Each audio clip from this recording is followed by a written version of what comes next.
Pag umiihip ako, mayroon na pong kasamang dugo.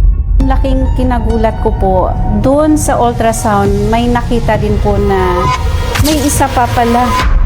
I'm Jeneline Escoto, 50 years old, taga Antipolo City. Nagsimula itong aking naramdaman na pananakit ng aking tiyan noong 2018. Nakaramdam na po ako ng bloated. Mahilig po kasi ako kumain ng mga chichirya. After that, iinom ako ng soft drinks. Sa pagkain ko, lagi akong may sausawan na maalat din like toyo, patis. Kapag kagabi, andun yung struggle na hindi ako makatulog. So nakita dun sa ultrasound ko na meron akong gallstone. So hinayaan ko lang po yun dahil kaya ko pa naman. Inisip ko po ang mga anak ko na nag-aaral, wala po silang kasama sa bahay, walang mag-aasikaso. At the same time, kulang din po sa budget nung time na yun. So nung 2018, kinakaya ko lang siya. And then dumating yung time, February 2025, naranasan ko po yung sobrang pananakit ng tiyan. Pag umiihip ako, mayroon na pong kasamang dugo. Hindi kasi siya normal na ganun. Nabahala ako doon. Doon na po nagtuloy-tuloy yung pananakit. 1 week ko nang nararamdaman. Wala na po akong ganang kumain. Parang nasusuka. Ilang oras po akong gising. As in, bumagsak yung katawan ko noon. Pumayat ako na sobra. Mahina yung immune system ko. Lagi akong ginakapitan ng sakit. So, nagpatingin po ako sa doktor. Nagpa-ultrasound po ako. Nag-check din po doon sa urinalysis ko na mataas po yung RBC. Laking kinagulat ko po, doon sa ultrasound, may nakita din po na kidney stone, left and right. So, parang sinakluban ako ng langit dahil sa bigat ng nararamdaman ko, may isa pa pala.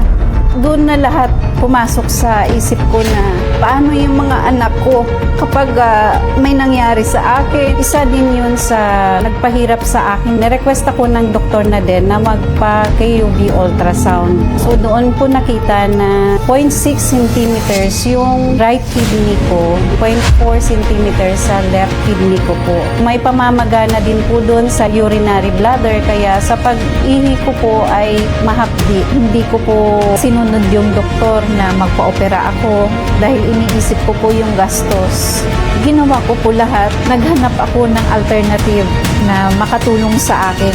Sa kaka-scroll ko, nakita ko si Salveo. Doon po sunod-sunod, pinapanood ko po yun lahat ng mga video na aking nakikita na natulungan po talaga sila. Meron na may gallstone, nakainom lang siya ng 2 weeks na wala po yung pananakit. So doon ako nag-decide na mag-take din ng Salveo. Doon po naranasan na nawala yung pananakit ng sikmura ko. 6 po ako 3 times a day. 1 week pa lang, natulungan niya na po ako. Naibsan na po yung aking nararamdaman na bigat. Nagkaroon na rin po ako ng gana sa pagkain. Gumanda din po ang pagtulog ko. At after 2 weeks, wala na po ako nararamdaman na bloated. Natuwa po ang aking mister. Sabi niya sa akin, ituloy mo lang si Salveo. At ganun din po yung mister ko.